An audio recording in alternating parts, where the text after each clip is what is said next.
Mr. Dan the bus driver.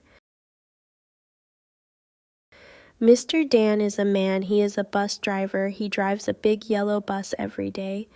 In the morning, Mr. Dan wakes up at 5:30.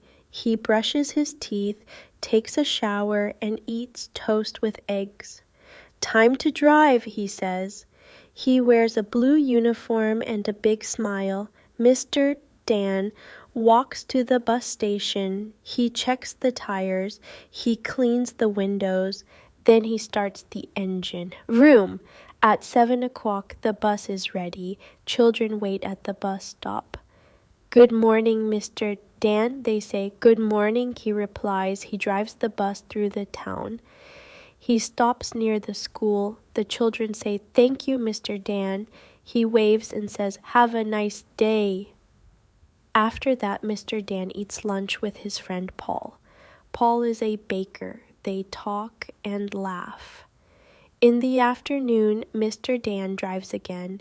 He picks up children from school. He drives carefully and sings a little song. When the work is done, he parks the bus and goes home. At home, his dog Buddy waits. "Woof," says Buddy. Mr. Dan pets him and says, "Good boy." In the evening, Mr. Dan eats dinner and watches TV. Then he goes to bed and says, "Tomorrow I drive again."